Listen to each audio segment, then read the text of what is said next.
Hi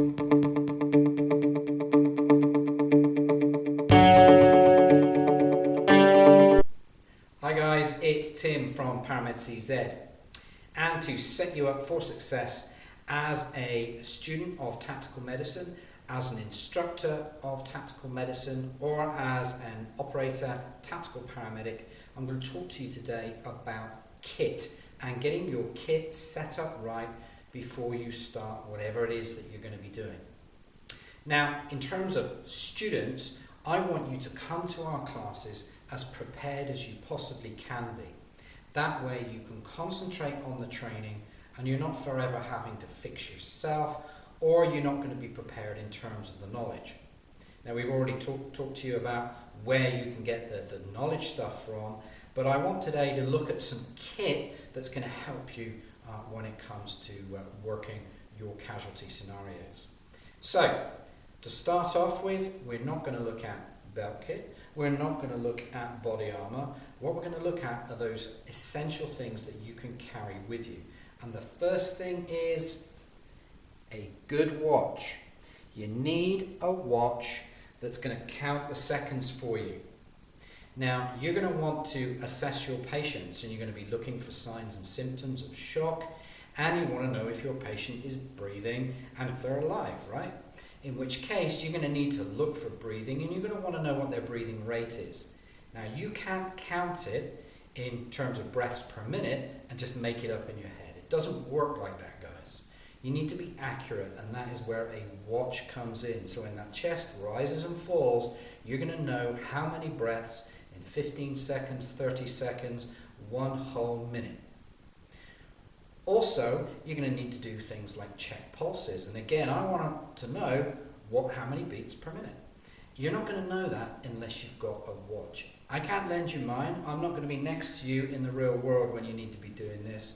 So you need to set yourself up for success now and make sure you've got a watch with you.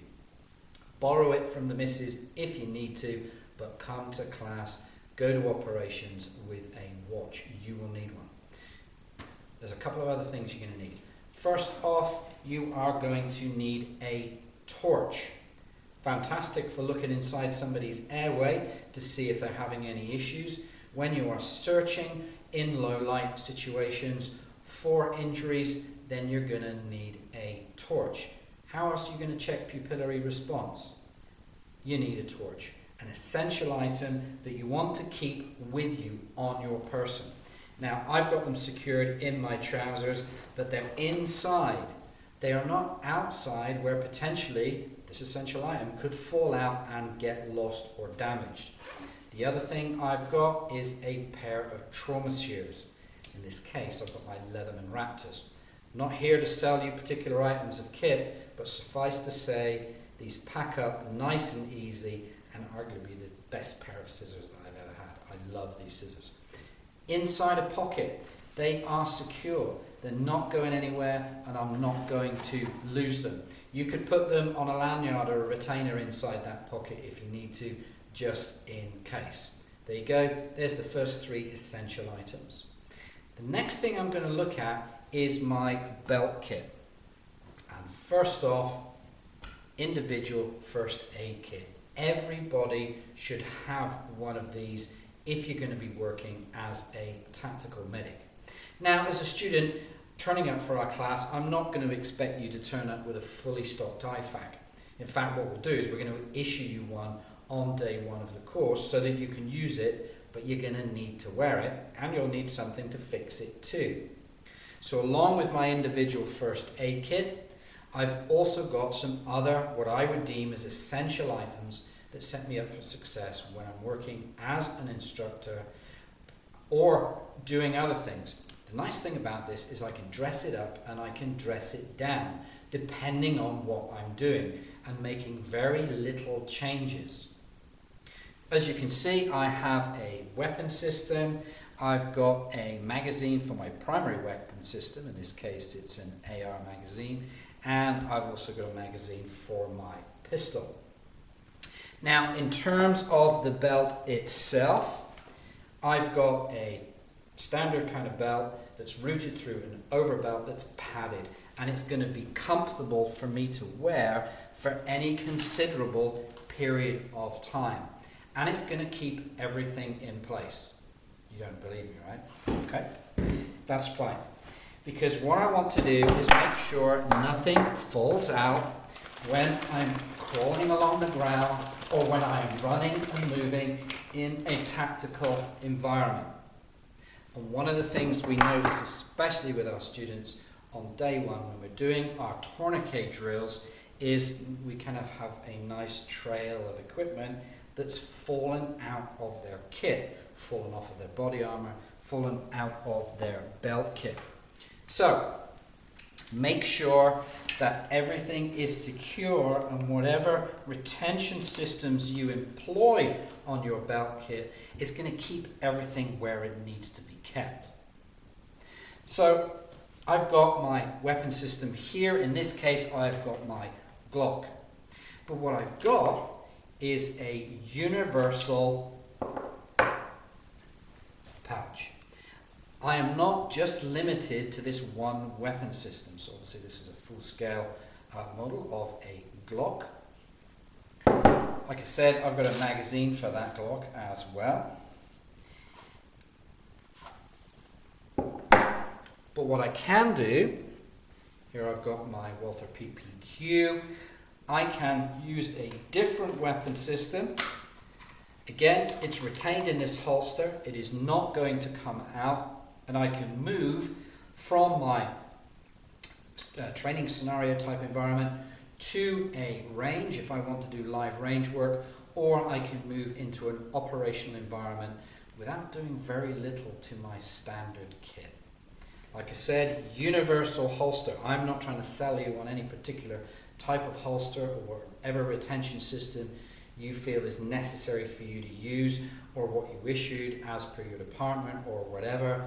Suffice to say, when working as an instructor or coming to a class as a student, and certainly for me working as a medic, I like to have the flexibility of being able to change my weapon system depending on the task that I'm doing. It's secure. It's not going anywhere. I'm an advocate of flaps over pouches. Some would argue that it's not very efficient because you have to open this first. But again, when you are working in a tactical combat environment, you need to think about the environments that you're moving through, especially when it's vegetation and you are crawling on the ground or moving through a thick forested area. I am one of these guys, I hate things hanging off of people. Things that are not going to be secure when you're working in a tactical combat environment. Remember, we cover both sides in terms of the civilian side of tactical training and the military side of tactical training. And I don't want to make too many changes in terms of my kit.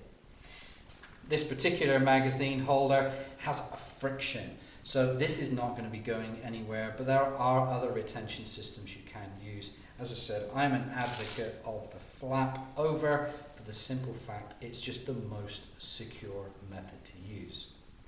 Now, if I'm moving from tactical emergency casualty care and I'm moving into tactical combat casualty care, then I have another belt system. But what I don't want to do is repeat myself. Now, again, students, you're not going to want to have loads of different types of kit. You may be limited to what you have or what you can afford, in which case, stick to the one that you have. No problem with that. I can work with that one in a combat environment. It's not an issue. But for me, what I want to do is I want to have the flexibility in terms of color. And as you can see, the layout is exactly the same. I have got my retention system, a universal holster for my pistol, and I've got a means of securing rifle magazine and also my pistol magazine. Now, as well as my IFAK, I've got my utility pouch. It's the same on the other belt kit. Now again, the nice thing about this is you can change what goes in this pouch. You might need to put some rations in there as an instructor. You might need some training items that are pertinent to the session that you're going to perform. form, in which case you've got a utility pouch to put those odds and sods. Here I've actually got a poncho or a carry sheet, and we use this to quickly evacuate patients from point A to point B so that we can access them quickly and efficiently. So you could mount this on your vest if you wanted to, but I don't like putting too much kit on a vest if I can help it. Now, I come from a military background and the British military, and we are very used to wearing a lot of our operational equipment around our waists, as opposed to having it loaded onto body armor. Reason being, it gives us a greater flexibility of movement, especially when you're working as an infantryman. But again, your kit setup will suit your environment. What I'm showing you today should suit you for tactical medical training and pretty much all environments that you're going to be working in. It's up to you how you set your gear up. Either way, it has to be secure. So there you go. There is a belt kit one-on-one. The next thing we're going to move into is body armor. And again, there are variations of the same. So now we have body armor or a tactical vest in addition to my belt kit or my tactical belt, whatever you want to call it, battle belt. And I have additional items on this kit. Now, primarily, this is to protect me from any ballistic wounding. So that could be shrapnel or that could be a bullet. And it needs to provide me with the appropriate level of protection. So if you remember on our last video, we talked about iPro and having a certain level of protection depending on the environment and what could hurt you, then the same applies for your body armor. And depending on what level of protection you have is going to make a difference when it comes to weight. Now guys, when you are wearing your tactical gear, your personal protective equipment, it is going to affect the way you work. It affects the body dynamic in terms of movement and being able to apply whatever you want to apply to a patient. The good thing about it, like I said, is it protects you, but you have the ability to carry some extra items that are going to come in handy should you need to use them. Now, as you can see on the front here, I've got an additional med kit. Now, this is a mirror of the IFAK that I've got on the back of my belt. So it means that I could just wear this vest if I needed to. I don't necessarily have to wear this belt as part of my operational gear. It just depends on where I am and what I'm doing. But it means that when worn in combination with my belt kit, having an additional med kit that I could use on someone else. So it's not just limited now just to me. I keep my IFAK on my belt. This could be used on another operator if I was working as a tactical medic with a SWAT team, for instance. Now I've got my magazines. Now these are the magazines for my primary weapon system. And these are retained on my body armor, and as I said, I've got a spare on my belt as well. I have got a torch here, I have got an additional pair of scissors here, and I have my means of communication. So when I've got my comms in place, I've got a pouch for a radio, I've got a pouch for a tourniquet, but as you can see, anything that is marked in blue identifies it as a training item. So this is for training use. So if I was going to move environments, if I was going to move to the range, then I know that I'm going to need to change these things out. Nice thing I can do again is dress it up, dress it down without making too many changes. I've actually attached an additional torch here to give me better light when I'm working with a patient. I have the ability to change the lens so I can use it tactically. And I've got an admin pouch. I can actually stow my mobile phone here, GPS system, notebook, whatever it is that you need. It might be a playbook as an instructor, in which case you've got ready access to those things. The main thing about your body armour is you need to be able to take it on, take it off, and you need to be able to do that efficiently. Now, especially in a training type scenario, the last thing you want to do is run a scenario and then we're taking forever and a day to try and resort our kit out. So if you have one of those vests where you have a cable type system as a means of release, just be mindful that they can take quite a lot of effort to have to rethread. We know that because we bought some for students in the belief that these would be a good vest to use, and unfortunately they take a lot of time to reset when we're using them in training scenarios.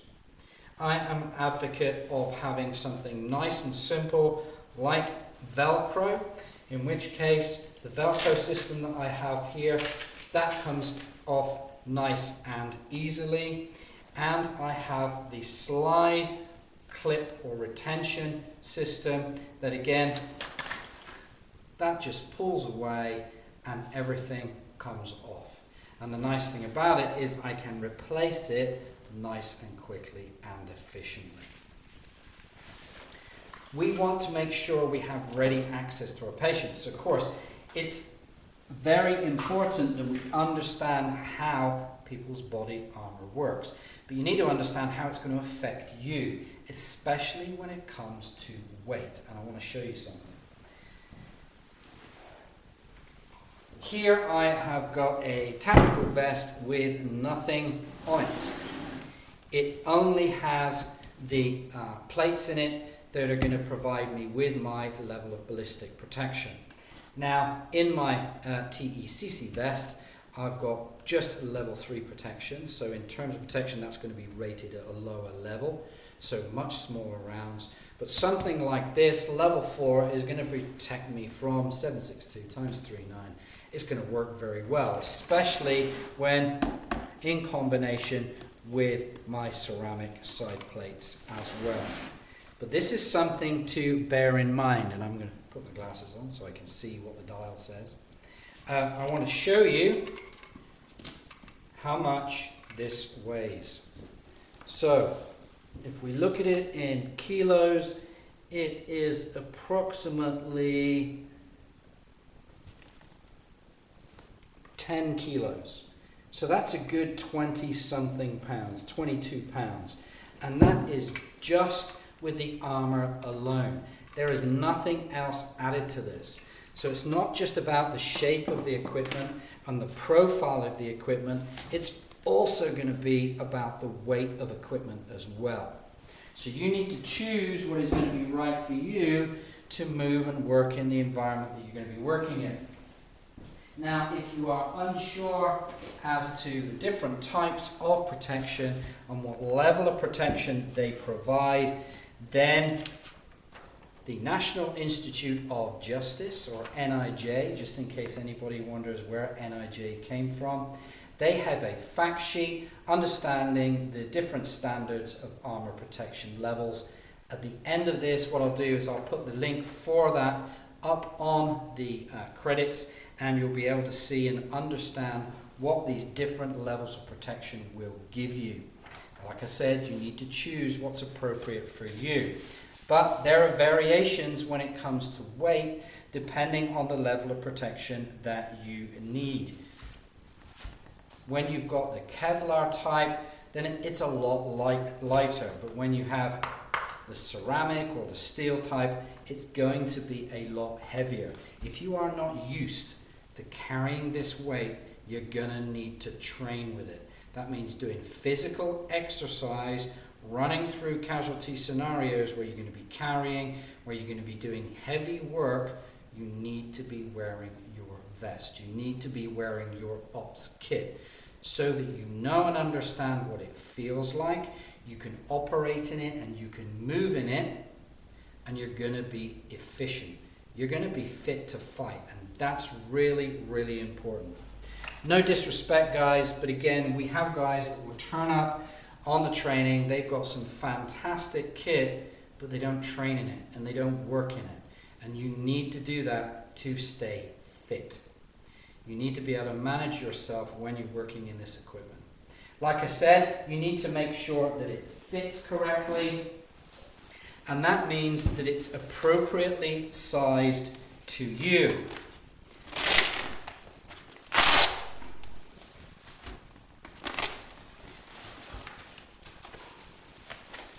Take my glasses off before they end up coming off.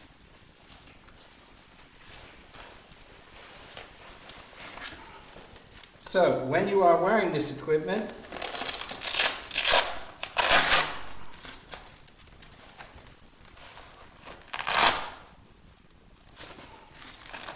like I said, you need to make sure that it doesn't interfere with everything else. Now, as you can see, this is going to interfere with my belt kit. So this is the drop pouch that I have. But remember, multicam goes with my multicam, black goes with my black. So, in terms of this vest, you'll notice that the top of my vest fits or is flush with the sternal notch. And that is a really good reference point. And you'll also see that it is at the same level at the back. A lot of guys, again, will come to training and the plate itself is down here somewhere, or it's somewhere like this. You need to make sure that you can have good arm movement. It provides you with the protection that it needs to protect you, but it's properly placed. So again, guys, size does matter. When it comes to body armor, not one size fits all. So guys, that pretty much covers all I'm really going to cover today. Go out there, do your research. When you're going to be buying gear, make sure that gear fits you. Set it up so that nothing is going to fall off. Set it up so that you're comfortable and you're used to wearing it before you come to your training or before you start your mission. Once again, I'm going to thank you very much for your time. Look out for the credits and the links. And again, if you have any issues, you have any questions, all you've got to do is send us an email. Again, I'll leave you for now and have a great weekend.